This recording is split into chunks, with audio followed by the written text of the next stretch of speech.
Le mindset, c'est tout simplement le système de pensée. Comment est-ce que tu penses? Comment est-ce que tu vois la vie? Comment est-ce que tu vois les événements? Comment est-ce que tu vois le futur? Comment est-ce que tu te vois toi-même? C'est ça le mindset.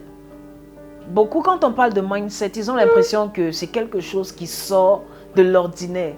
Ils ont l'impression que c'est quelque chose d'extraordinaire qui sort au-delà de l'humain. C'est ça le mindset. C'est simplement ton état d'esprit. C'est simplement la manière avec laquelle tu penses. C'est simplement ça. Il n'y a rien d'autre compliqué dans le mindset. Pas les choses que les gens font le buzz avec sur TikTok ou les différents. Le mindset, c'est comment est-ce que tu penses. Face à une situation, comment est-ce que tu penses. Face à un problème, comment est-ce que tu penses. C'est ça le mindset. Et j'aime cette phrase de Steve Harvey qui dit que la vie, c'est 10% de ce qui nous arrive et 90% de comment nous réagissons.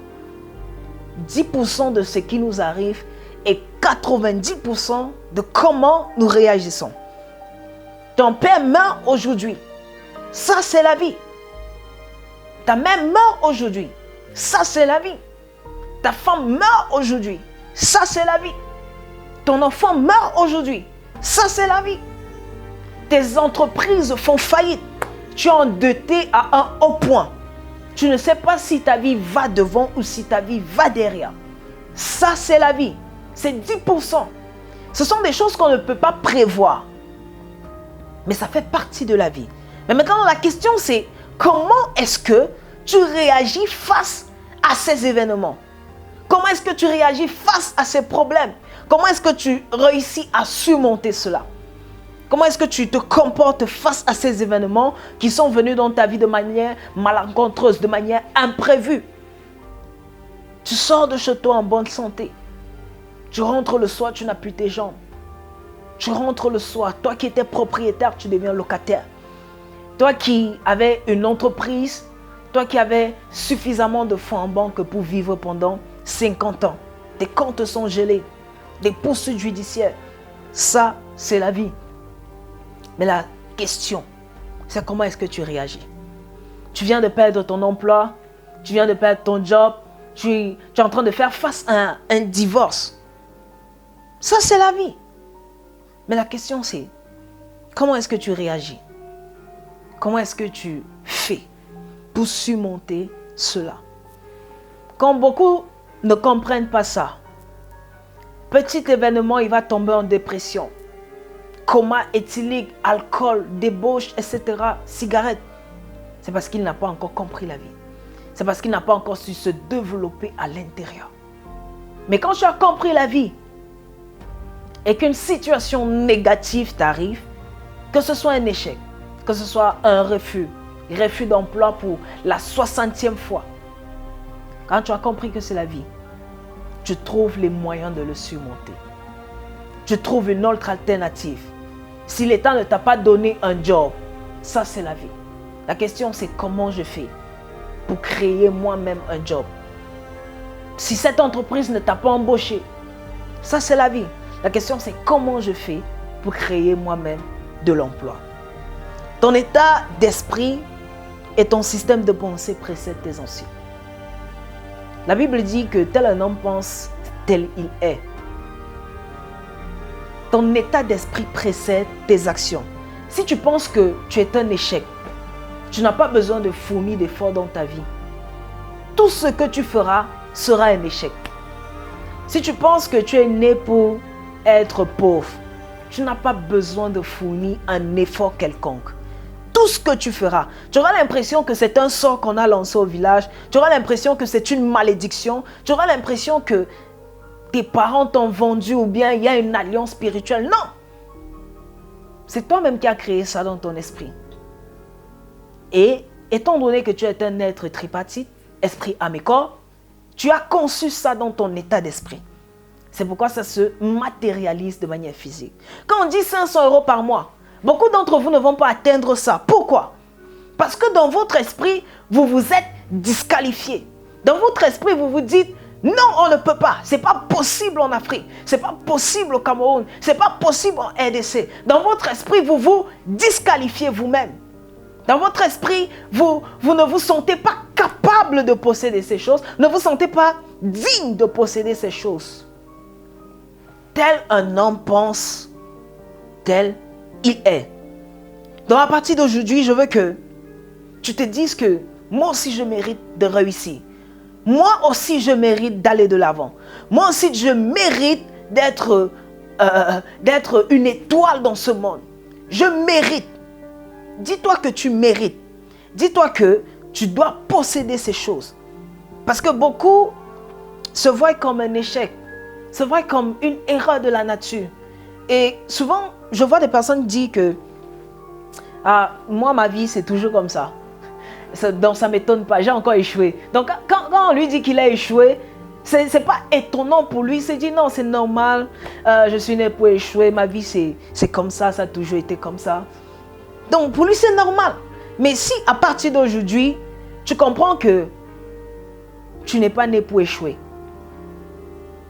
Tu comprends que si tu échoues ta vie, c'est que tu es un échec pour Dieu. Parce que dans la nature que Dieu a mis en toi, dans les compétences que Dieu a mis en toi, dans les capacités que Dieu a mis en toi, il n'avait pas prévu que tu échoues. Certes, il avait prévu que les choses puissent être quelquefois ou quelque peu difficiles, mais il n'avait pas prévu que tu échoues. Ce n'est pas dans ta nature. Dieu n'a pas échoué. Toi qui as été créé par Dieu, tu n'es pas né pour échouer. Si tu comprends ça, ce n'est pas parce que tu as eu une mauvaise passe que ça veut dire que tu es un échec. Ce n'est pas parce que tu as eu une mauvaise situation que ça veut dire que tu es un échec. Ce n'est pas parce que tu n'as pas eu ton examen que ça veut dire que tu es un échec. Ça fait partie de la vie, mais ça ne veut pas dire que tu es un échec. Et j'aime cette définition ou ce sigle qui vient de l'anglais. Parce que quand on parle d'échec, c'est dans le milieu francophone. Chez les anglophones, on parle de fail. Mais en réalité, fail, c'est un sigle. Et fail signifie first attempt in learning. Le premier essai dans l'apprentissage. Le premier essai dans l'apprentissage. Donc, tu n'as pas échoué. C'était juste un essai qui te préparait au succès. Ce n'était pas un échec. C'était juste la préparation au succès. Juste la préparation au succès. Donc, à partir d'aujourd'hui, si tu te dis « je le peux », alors tu le pourras. Rien ne pourra t'arrêter.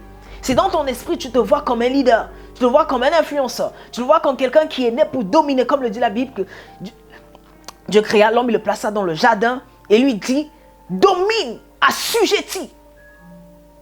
Domine, assujettis. Donc si aujourd'hui tu te vois comme quelqu'un qui est né pour dominer, rien ne pourra t'empêcher de dominer. Aucun échec, aucun gouvernement, personne ne pourra t'arrêter. Parce que ce que tu as dans ton esprit est assez puissant pour se matérialiser. Et rien ne pourra t'arrêter. Si tu dis que, ah non, moi je ne suis pas capable de faire ça, je ne suis pas capable de faire ci, je suis pas... Normalement, tu ne seras pas capable de le faire. Parce que tu t'es déjà limité. Tu vois. Si par exemple, je dis à quelqu'un que je place un bidon qui est vide, et je lui dis que ce bidon est plein et que ça pèse 500 tonnes. Forcément, dans son esprit, il va dire non, je ne peux pas soulever 500 tonnes. Et il sera incapable de soulever ce bidon. Pourquoi? Parce que dans son esprit, il s'est déjà dit être incapable. Et c'est donc ça les habitudes qui nous bloquent au quotidien. Il y a cet autre exemple avec l'éléphant. Quand l'éléphant est petit en Inde, quand il est encore éléphanto, là, tout petit, on attache un fil et on l'attache au poteau. Quand l'éléphanto essaye de se déplacer, il est incapable. Et il grandit avec ça. Ce qui fait que même quand il est adulte, on peut l'attacher sur un poteau avec un lacet et il ne quitte pas. Est-ce parce que l'éléphant n'a vraiment pas la capacité de quitter ou c'est parce que c'est préconçu dans son esprit? Et c'est parce que tu vois un peu. Dans son esprit, c'est pourquoi? C'est parce que c'est préconçu. Non, je ne peux pas. J'ai essayé une fois, je n'ai pas pu. Alors, je ne le pourrai pas. Et c'est comme ça que beaucoup d'entre nous, à cause du premier échec, à cause du deuxième échec, du troisième, on n'a plus jamais essayé de faire quoi que ce soit dans notre vie. Retenez cette phrase. Ça, c'est l'une des phrases que j'ai écrites lorsque j'étais en train d'écrire un livre, Entrepreneur chrétien, tome 1. Une affirmation ferme l'esprit, mais une question ouvre l'esprit. Retiens bien. Une affirmation ferme l'esprit, mais une question ouvre l'esprit. Une affirmation, c'est quoi? Une affirmation, c'est par exemple, je suis nul, je suis né pour échouer, je suis bête, je suis idiot, je suis pauvre, je suis laid.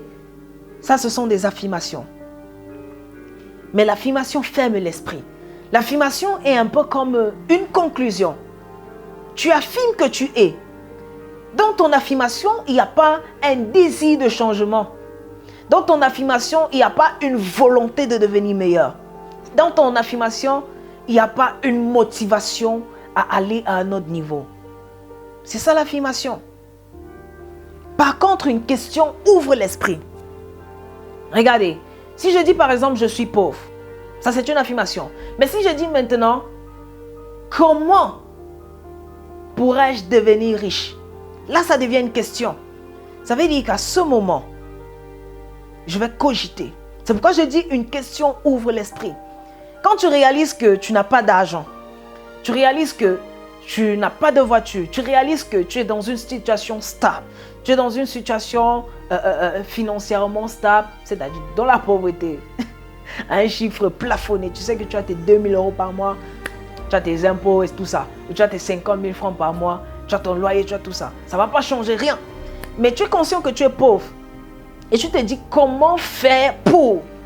À ce moment, même sans demander ton avis ou ton autorisation, ton cerveau va commencer à te dire, voilà, tu peux vendre de l'eau glacée, tu peux faire ci, tu peux proposer tes services à telle personne, tu peux. Même quand tu vas dormir, ton cerveau va continuer de cogiter. C'est dans cette mesure que je dis qu'une question ouvre l'esprit. Si dans ta situation, tu ne te poses pas de questions, tu vas rester au même niveau. Parce qu'il n'y a pas un désir de changement. Il n'y a pas une volonté d'être meilleur. Tu ne veux pas vraiment aller à un autre niveau. Mais quand tu te dis comment faire pour sortir de la situation dans laquelle je suis, comment faire pour devenir meilleur, comment faire pour devenir une bonne personne, comment faire pour devenir un bon entrepreneur, comment faire pour devenir un bon père, comment faire pour devenir un bon mari, comment faire pour devenir une bonne personne dans la société, comment faire pour devenir un bon leader. Il y a plusieurs qui ont même des difficultés à parler en public. Mais est-ce qu'ils se posent la question de savoir comment faire pour? Et cette question est celle qui pousse donc les gens à lire. Ceux qui lisent, ce n'est pas parce qu'ils aiment forcément la lecture, mais c'est souvent parce qu'ils ont des questions sans réponse dont ils aimeraient avoir une solution. Quand tu te dis comment devenir un leader charismatique, forcément tu vas te pousser vers des formations comme celle-ci, tu vas te pousser dans des livres pour apprendre. Parce que celui qui veut changer est prêt à tout pour changer, est prêt à payer le prix qu'il faut pour changer, est prêt à faire ce qu'il faut pour avoir le résultat qu'il faut. Il y a cette autre chose, quand je parle de mindset, c'est juste un état d'esprit. Et c'est ça qui fait la différence entre, entre ceux qui réussissent et ceux qui restent au même niveau, entre ceux qui sont des leaders et ceux qui sont des employés. C'est le mindset, c'est le système de pensée, non rien d'extraordinaire. Moi, j'ai côtoyé des milliardaires, ah oui, plusieurs. Et puis tu te dis, le gars, le français même qu'il utilise, c'est pas vraiment un français assez... Mais qu'est-ce qui fait que lui, il a ce niveau? C'est à cause de son état d'esprit. Sa manière de voir les choses, sa manière d'analyser les choses, sa manière de se comporter face aux événements. C'est ça qui fait toute la différence. J'ai une de mes sœurs à qui je parlais du mindset d'un bon vendeur et de l'aura du vendeur. Elle avait des grosses difficultés à vendre. Ouais, de grosses difficultés à vendre. Et puis quand j'ai analysé son business, la réponse était simple. C'est pas le produit, c'était pas les stratégies marketing, c'était pas le branding et tout le reste, non. La seule chose qui lui manquait, c'était savoir se vendre. Savoir se vendre soi-même. Parce que quand tu es un bon vendeur, tu développes ce qu'on appelle l'aura. Pour certains, l'aura, c'est une énergie spirituelle. Mais pour moi, l'aura, c'est une énergie positive qu'on accumule autour de soi. C'est-à-dire, les gens se sentent en confiance avec toi. C'est ça que j'appelle le mindset d'un bon vendeur ou l'aura du vendeur. Donc, elle avait des grosses difficultés à vendre. Un jour, je suis sortie avec elle. Elle avait un truc qu'elle vendait. Je pense que c'était une machine, un petit ventilateur et tout ça. Ça se vendait à 2500. Dans la blague, j'ai pris le même ventilateur. Tout souriant, je l'ai vendu à 5000. Sur place, en moins de 2 minutes. Je ne sais même pas si j'avais fait 1 minute. J'avais conclu le deal. 5000. 2 fois le prix initial. Pourquoi? À cause de l'énergie que je dégageais. À cause de l'énergie que je dégageais. Quand vous devenez la personne qu'il faut, votre manière d'être devient différente. L'énergie que vous dégagez devient différente. Le sens de positivité que vous dégagez devient différent. La joie que vous dégagez devient différente. Votre accoutrement même devient différent. Parce que vous avez une confiance inouïe en vous. Une confiance totale en vous. Comment est-ce que vous n'allez pas être en confiance quand vous vous levez le matin et vous savez que vous êtes un champion? Vous savez que vous êtes un héros. Vous savez que vous êtes né pour dominer. Votre confiance, elle est totale. C'est pourquoi je dis que les chrétiens ont plus de chances de réussir dans la Bible. Ont plus de chances de réussir dans la vie, autant pour moi. Pourquoi? Parce que le matin, un chrétien normal, quand il se réveille, il lit sa Bible. Mais quand tu lis ta Bible, tu te rends compte que Dieu a mis tellement de potentialité en toi. Parce que tu vas tomber dans la Bible, il va te dire que je suis la tête et non la queue.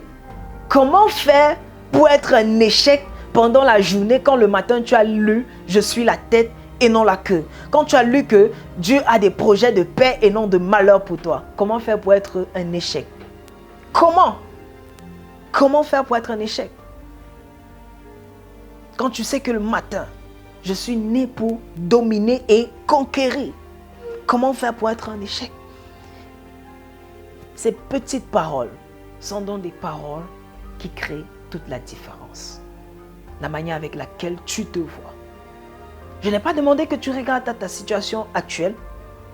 Parce que certains pourraient être dans une maison où il n'y a pas la toiture d'un côté. Dans une maison où lorsqu'il pleut, les pluies inondent. Mais ce n'est pas ça qui te définit. Ce n'est pas ça qui définit la personne que tu es. Ou ce n'est pas ça qui définit la personne que tu dois devenir. Ce n'est que ta situation actuelle. Mais ce n'est pas qui tu es. Ce n'est pas ça qui te définit. Aujourd'hui, tu peux dormir sans manger. Mais ça ne veut pas dire que tu es un échec. Parce que quand tu lis la Bible, Dieu te rappelle qu'avant que tu ne sois, il avait prévu que tu viennes sur terre. Et il avait des plans merveilleux pour toi. Quand tu sais ces choses, rien ne peut t'empêcher de réussir.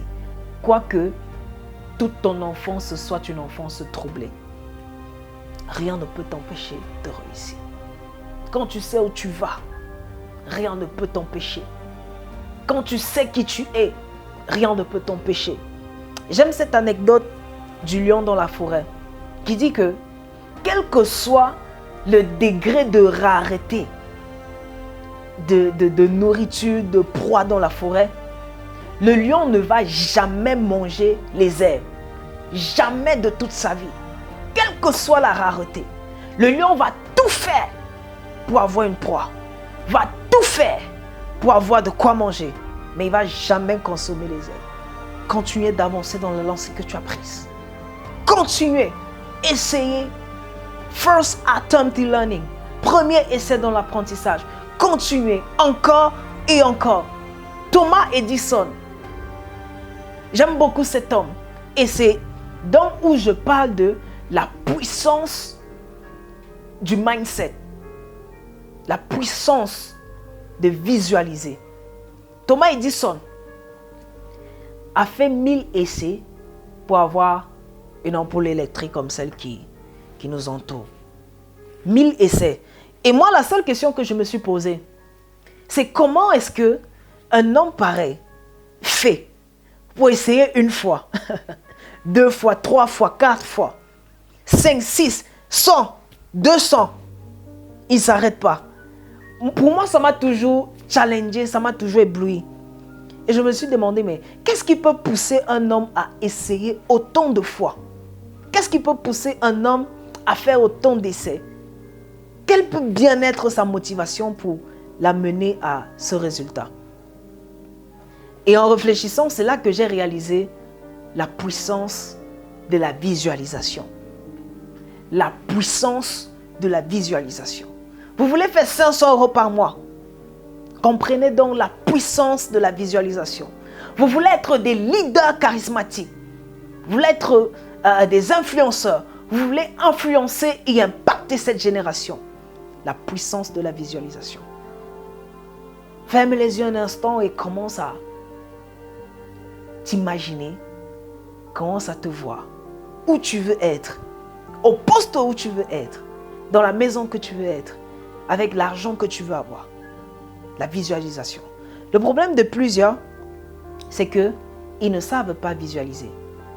Thomas Edison, à chaque fois qu'il avait un échec, il ne voyait pas ça comme un échec. Pourquoi?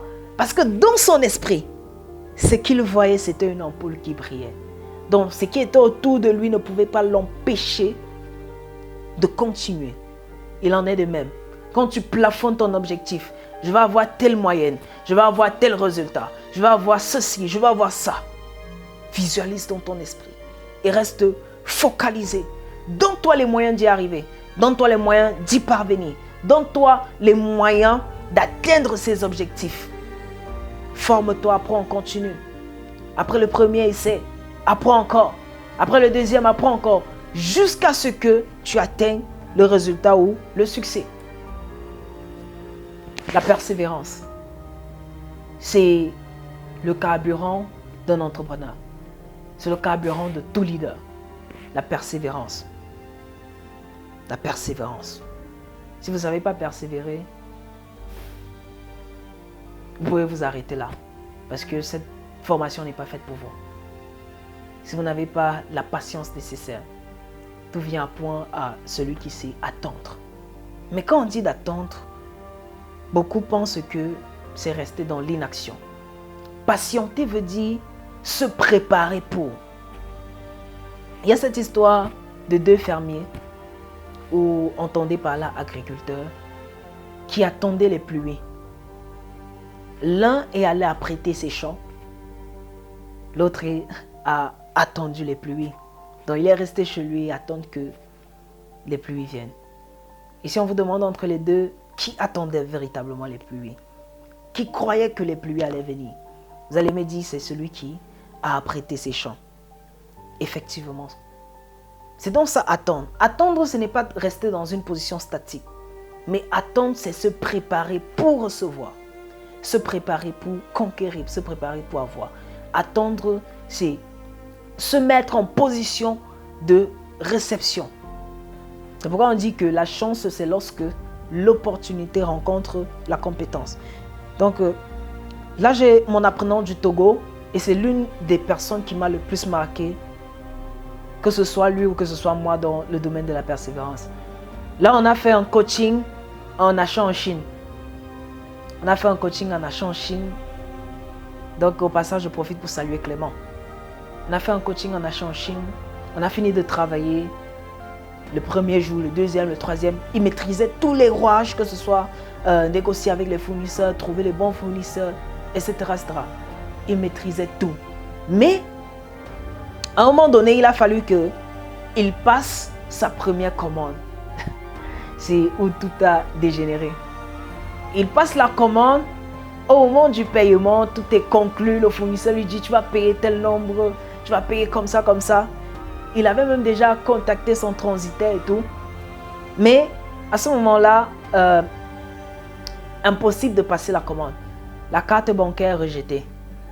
Impossible de retirer les fonds. Impossible de débiter son compte. Waouh! Là, vraiment, ça fait problème. Il revient vers moi et puis il me dit, hey coach, j'arrive pas à faire les achats. Je ne sais pas pourquoi. Là, Étant donné que c'est moi qui ai donné le coaching, avec toutes les formations que j'avais déjà eu à donner avant, je suis aussi un peu perdu parce que personne de tout ce que j'ai formé avant n'a rencontré ce problème. Que ce soit Sénégal, Burkina Faso, etc. Personne n'avait jamais rencontré ce problème. Donc pour moi, c'était aussi une première.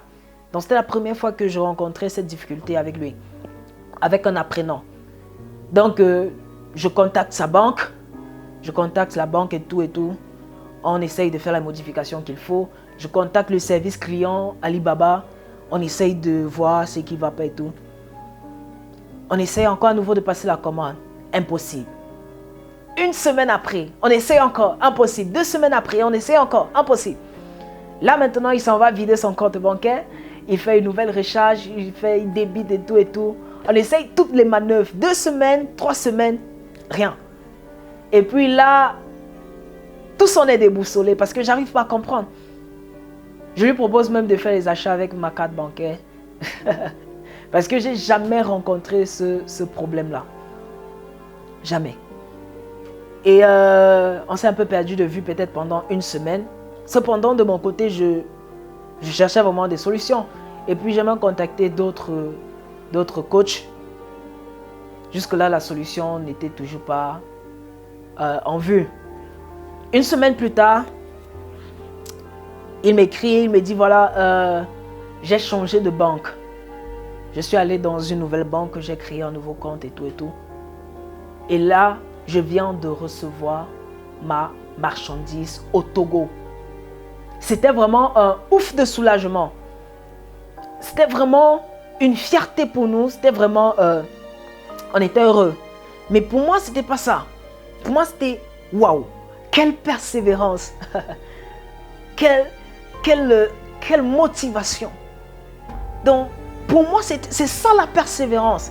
Et c'est ça le parcours de l'entrepreneur. La persévérance. Continuez d'essayer. Surtout quand vous avez la chance d'avoir des personnes qui vont vous dire qu'on a déjà fait. Si une personne a fait, ça veut dire que c'est faisable.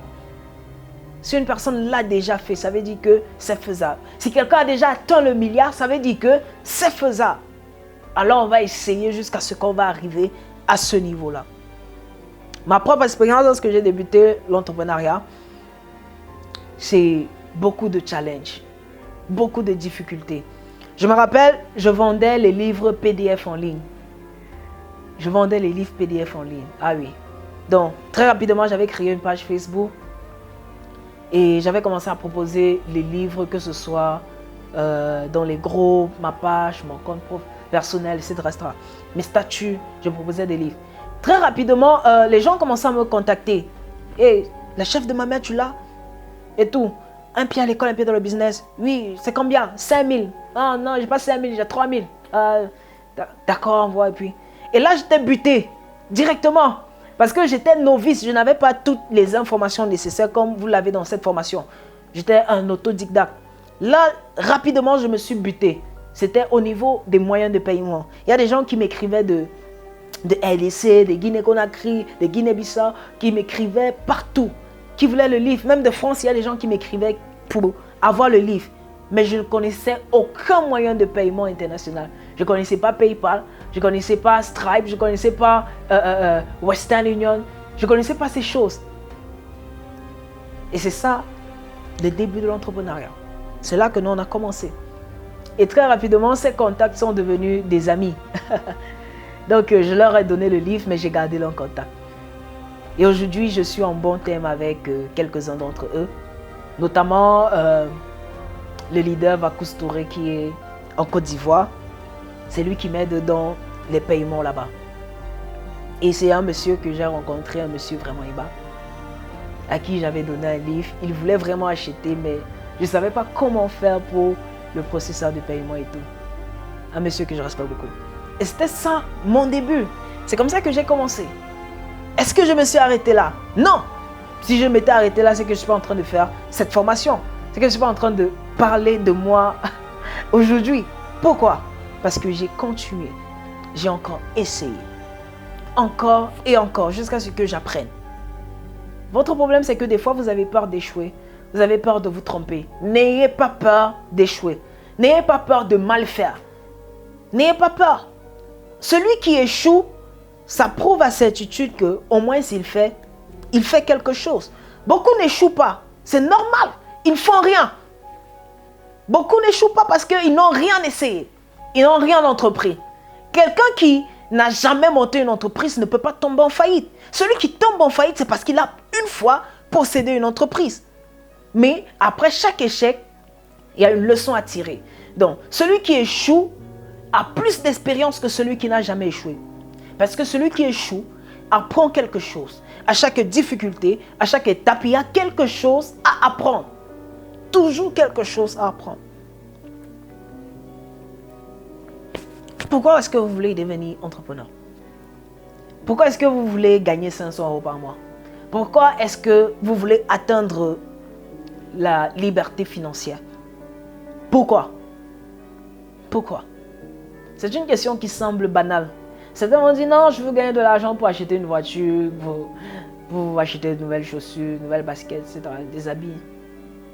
Mais si c'est seulement la raison pour laquelle vous voulez devenir entrepreneur, la raison pour laquelle vous voulez gagner 500 € par mois, c'est mieux d'aller chercher un job quelque part, on vous paye la fin du mois.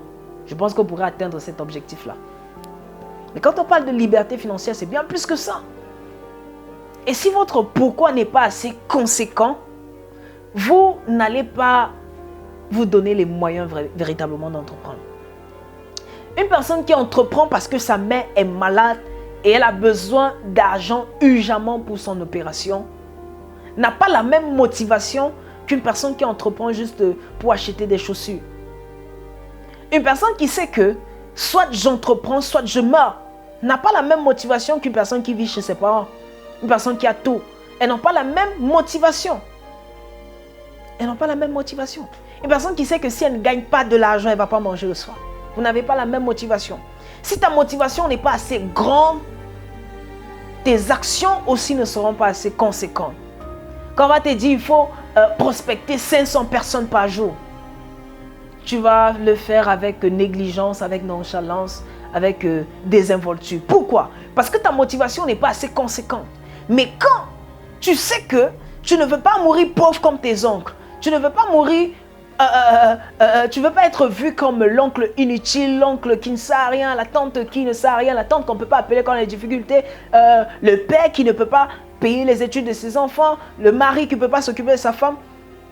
Quand tu sais que tu ne veux pas devenir ce genre de personne, tu te donnes les moyens, même dans tes actions quotidiennes.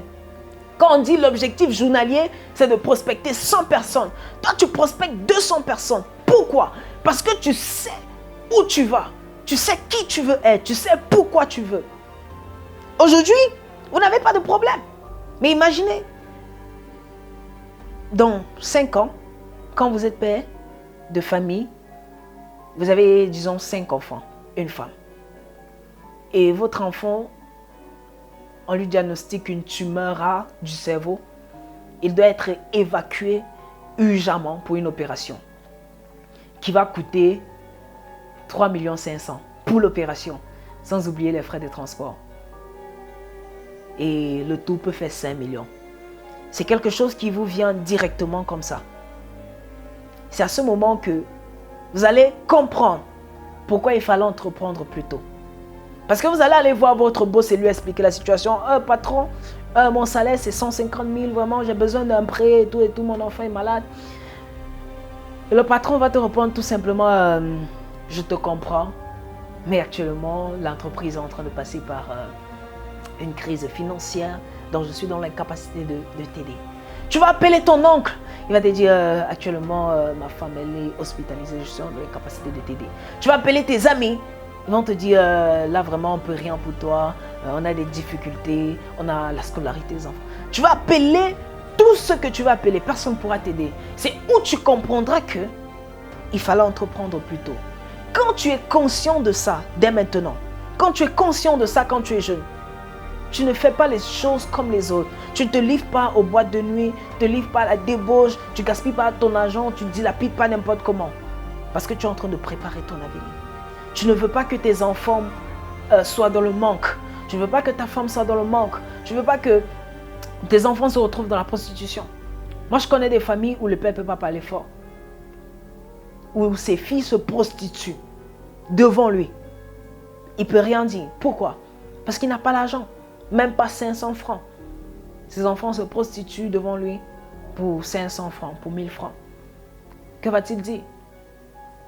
Si c'est ce genre de parents que vous souhaitez être dans 10 ans, dans 20 ans, alors vous pouvez scroller cette vidéo, vous pouvez le laisser tomber. Ça ne vous concerne pas. Mais si vous voulez être de ces parents qui vont donner la meilleure éducation à leurs enfants, vous devez donc prendre les mesures dès maintenant pour devenir la meilleure personne de vous-même, pour poser les actions qu'il faut pour atteindre les résultats qui vont vous distinguer des autres. Le pourquoi, c'est très important. Pourquoi voulez-vous entreprendre? Est-ce que vous voulez entreprendre pour que lorsque vos enfants vont tomber malades, vous ne manquez pas d'argent? Est-ce que vous voulez entreprendre pour pouvoir donner la meilleure éducation à vos enfants? Est-ce que vous voulez entreprendre pour pouvoir donner le meilleur cadre à vos enfants? Est-ce que vous voulez entreprendre pour que plus jamais aucun membre de votre famille ne soit dans le manque? Quand votre pourquoi est assez conséquent, il devient plus facile de travailler 8 heures par jour, 10 heures par jour, de se supprimer des choses normales, de se supprimer des fêtes, de se supprimer des compagnies, des boîtes de nuit, etc. Quand vous savez pourquoi vous le faites, vous pouvez disparaître pendant 6 mois pour travailler sur vous-même, travailler sur vos projets, prospecter vos clients, renflouer vos caisses. Quand vous savez pourquoi vous le faites, ça devient plus facile. Mais quand votre pourquoi n'est pas assez conséquent, vos actions également ne sont pas conséquentes. Et lorsque vous allez débuter, les gens vont vous décourager. Les gens vont vous insulter. Les gens vont... Alors, il suffit juste de voir ce qui se passe sur Facebook, sur TikTok. Comment est-ce que les gens répondent à ceux qui essayent un peu de se démarquer, ceux qui essayent un peu de parler de logique, de positivité, etc. Voyez comment les gens se versent sur eux. Comment on organise des directs pour les insulter. C'est tout à fait normal. C'est tout à fait normal. Les gens vont vous dire, non, tu n'es pas qualifié. Toi, tu es qui pour parler d'argent? Tu es qui pour parler d'entrepreneuriat? Tu es qui? Qu'est-ce que tu as déjà fait? Qu'est-ce que tu... Les gens vont raconter plein de balivernes comme ça. Les gens vous disent, ah non, tu es trop jeune. Ça, c'est mon cas particulier. Tu es trop jeune. Toi, tu es qui pour parler de marketing? Tu es qui pour parler de business? Tu sors d'où? Qu'est-ce que... C'est ce que les gens vont vous dire.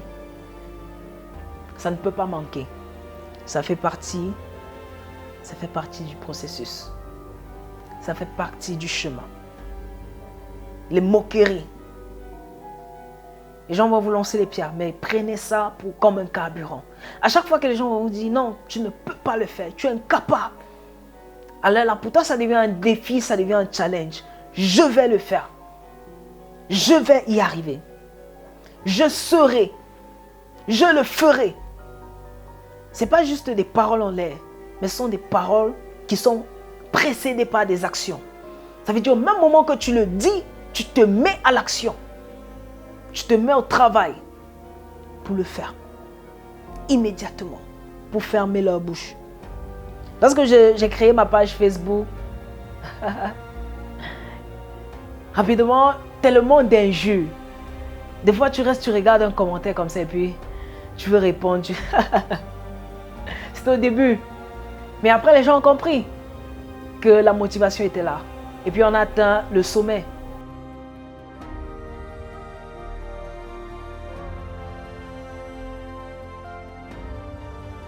Entrepreneuriat. Là, on a terminé avec le module Mindset.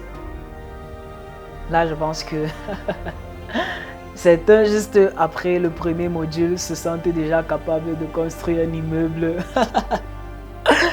en 24 heures. Là, c'est aussi important parce qu'il faut avoir le carburant pour commencer son parcours entrepreneurial. Il faut avoir la motivation nécessaire. Et j'aime dire, il faut avoir la motivation journalière, tous les jours. C'est très important. Dans l'entrepreneuriat, on va commencer à entrer dans les choses qui nous rapprochent véritablement du titre de la formation. C'est quoi un entrepreneur? Quand on parle d'entrepreneuriat, c'est quoi? Dans l'une des premières choses, comme on a vu dans le premier module, c'est pourquoi voulez-vous devenir entrepreneur? Là, on a déjà répondu. Retournez juste dans le module précédent pour bien écouter. Ensuite, c'est quoi un entrepreneur?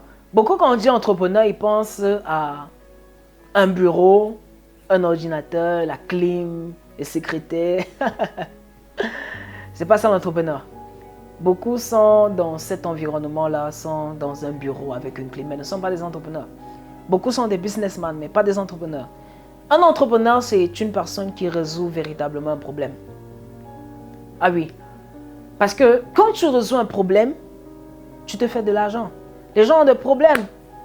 Une fois que tu trouves quel est leur problème, ils peuvent te donner de l'argent. Parce que l'argent dont tu as besoin se trouve dans les poches des gens.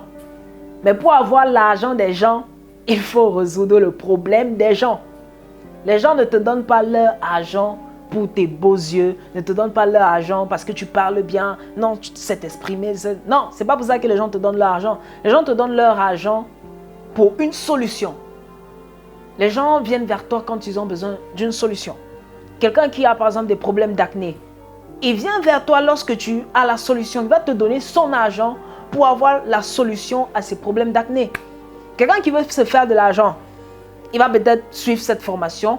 Pourquoi? Parce qu'il a une solution dans cette formation. Donc, un entrepreneur, c'est celui qui détecte des problèmes. Pour ceux qui ont lu le livre Jeune entrepreneur du Dr Claudel, qui est un livre aussi très édifiant, ils savent de quoi il s'agit quand on parle de l'équation entrepreneuriale. Vous devez savoir que vous êtes dans un écosystème. L'écosystème, ça peut être votre quartier, votre pays, ça peut être n'importe quoi, où vous vivez dans tous les cas. C'est ça qu'on appelle l'écosystème. Et chaque écosystème a ses problèmes. Les gens dans votre quartier peuvent avoir des difficultés pour faire, par exemple, des transferts, mobile money, orange money, même en amphi, que ce soit les personnes qui sont en fac. C'est un problème. Les gens veulent, par exemple, ils sont en classe, ils veulent pas aller dehors, ils veulent faire un transfert, ils veulent peut-être un dépôt. C'est un problème. L'écosystème, c'est quoi? C'est l'université ou c'est votre amphi. Et là, maintenant, il y a les gens. Parce qu'une fois que vous êtes dans l'écosystème, il y a ce qui constitue donc l'écosystème. Il y a les personnes qui constituent donc l'écosystème. Ces êtres vivants-là, qui constituent l'écosystème. Donc, prenons l'écosystème qui est l'amphi. Maintenant, ce qui constitue l'écosystème, ce sont les étudiants. Ensuite, ils ont des problèmes. Par exemple, les photocopies, je ne sais pas moi quoi d'autre. Les photocopies, les dépôts, et les gens aussi aiment grignoter. Ce sont des problèmes qu'on retrouve par exemple en amphi ou dans les complexes universitaires ou même dans les écoles secondaires. Ce sont des problèmes qu'on trouve. Ça, c'est un problème. Ça veut dire que vous avez spécifié ou bien vous avez segmenté l'écosystème. Ça fait partie un peu de l'économie. Vous avez segmenté l'écosystème. Vous avez détecté le problème. Maintenant, la question à se poser, c'est comment résoudre ce problème? Une chose est sûre, une fois que vous savez comment résoudre ce problème, vous avez une opportunité pour gagner de l'argent. Parce qu'à chaque fois, par exemple, que vous allez créer un business qui va permettre de faire les transferts, les dépôts, les retraits, etc., vous allez gagner votre argent. En faisant quoi? En résolvant les problèmes de ceux qui se trouvent dans votre environnement. Ceux qui veulent grignoter pendant les cours, vous allez leur vendre des trucs, des mambos, etc. Et vous allez gagner de l'argent. Donc, c'est donc ça l'entrepreneur. L'entrepreneur, c'est celui qui détecte des problèmes et trouve des solutions à ces problèmes-là. Vous êtes dans un quartier où il n'y a pas de moto pour entrer dans le quartier. Vous décidez donc de faire la moto pour permettre aux gens d'entrer dans le quartier. Vous avez détecté un problème, vous avez apporté la solution. C'est ça l'entrepreneur. Vous êtes dans un quartier où quand il pleut, les gens quand ils vont sortir du quartier, les chaussures seront remplies de boue et tout et tout. Qu'est-ce que tu fais? Pendant les saisons de pluie, tu vas peut-être en Chine, tu vas importer les couvre-chaussures et tout ça. Et tu vas vendre 500 000 francs. Les gens vont acheter. Pourquoi? Parce que c'est un problème. Ils te donnent l'argent pour que tu résolves leurs problèmes. Ceux qui veulent gagner de l'argent, vous suivez cette formation. Pourquoi? Parce que j'ai su trouver votre problème et c'est pour cela que vous m'avez payé. Ce n'est pas pour écouter ma voix, ce n'est pas parce que je parle bien, ce n'est pas parce que je suis bien habillé que vous m'écoutez. Non! C'est parce qu'a priori, je réponds à un problème, je résous un problème. Et c'est ça l'entrepreneur. Résolvez un problème. À la fin de cette formation, vous allez apprendre 2 compétences importantes. Achat en Chine. Posez-vous la question, avec l'achat en Chine, quel problème est-ce que je peux résoudre? Et comment est-ce que je peux gagner l'argent en résolvant ce problème? Avec le WhatsApp marketing, quel problème je peux résoudre et comment est-ce que je peux gagner de l'argent en résolvant ce problème? Ensuite, vous devez savoir que il existe uniquement 2 voies pour gagner de l'argent. S'il y a une troisième, je ne connais pas. Ou je ne suis pas assez spirituel pour la connaître. Il existe uniquement deux voies pour gagner de l'argent. Soit vous vendez un produit, soit vous vendez un service. Il n'y a pas un milliardaire qui vend autre chose. Il n'y a pas un milliardaire qui vend autre chose. En fait, il n'y a même personne sur la terre qui vend autre chose. Vous allez me dire, ah non, quand je vais chez le pasteur, c'est un service. Ce n'est pas un produit physique. Quand vous allez chez le marabout, vous donnez l'argent, il finit de travailler, c'est quoi? C'est un service. Il vous a rendu service. T'aider à porter un sac, par exemple, du point A vers le point B, c'est un service. Vous allez voir un employeur et voilà, vous lui dites, j'ai master, bac plus 70, je viens travailler chez toi et tout, tu me payes telle somme et moi je fais ça. Tu es en train de vendre ton temps, tu es en train de vendre ton service, de vendre ta compétence. Ça entre dans le service. Donc, voilà les 2 moyens qu'il existe. S'il y a quelqu'un qui connaît un 3e moyen ou une 3e voie, c'est un sorcier. Ça n'existe pas. Ça n'existe pas. Donc, si vous voulez gagner de l'argent, retenez que vous allez devoir vous positionner sur l'un de ces segments. Soit vous allez vendre un produit, soit vous allez vendre un service. Cette formation, par exemple, c'est un service, ce n'est pas un produit. Parce que je n'ai pas de problème avec la logistique, je ne vais pas aller emporter et tout ça. Non, c'est un service. C'est un service.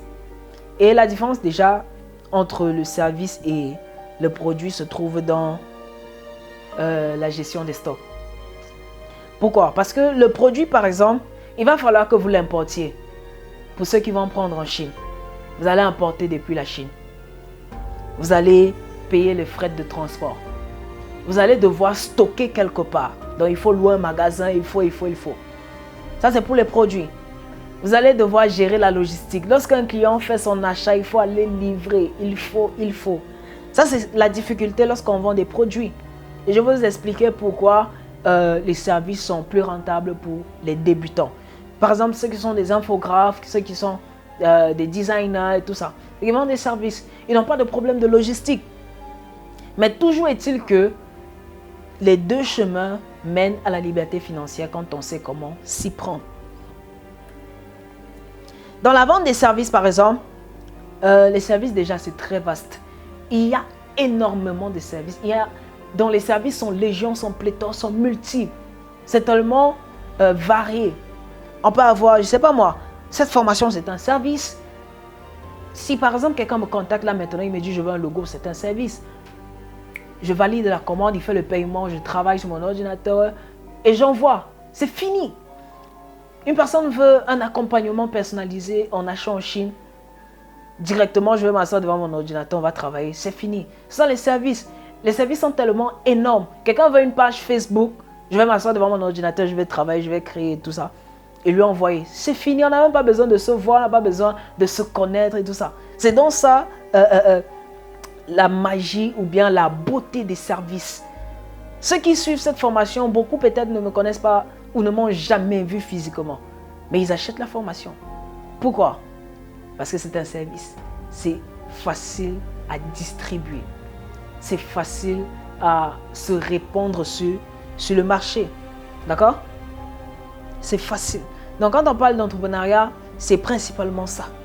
Quand vous savez où commencer, les choses deviennent un peu plus faciles. Quand vous savez comment.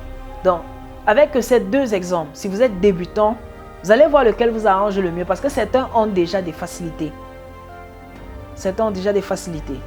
Certains ont des compétences. Comme par exemple les infographes qui suivent cette formation. Vous avez une compétence. Pourquoi vouloir encore vendre des produits? Surtout quand vous débutez. Peut-être les produits c'est après. Mais concentrez-vous sur votre compétence. Concentrez-vous sur votre compétence pour le moment. Concentrez-vous sur l'infographie, la création des visuels, la création des logos, etc. Concentrez-vous sur ça, vendez ces services-là. Et avec les services, vous pouvez les vendre à l'international, sans vous déplacer. Et sans frais supplémentaires que ceci, non. Vous vendez partout. Quelqu'un passe une commande aux Pays-Bas qu'il veut un logo. Vous livrez. Et vous faites son paiement. Par RIA, etc. Mais si quelqu'un veut un produit du Cameroun pour le Pays-Bas, ça devient une affaire très compliquée. C'est donc ça la difficulté des services, des produits. Mais avec les services, ça passe tellement facilement. D'accord? Donc, on va directement entamer avec les modules pratiques. On va commencer par le WhatsApp marketing. Ensuite, l'achat en Chine. Et on va terminer avec les stratégies pour rentabiliser.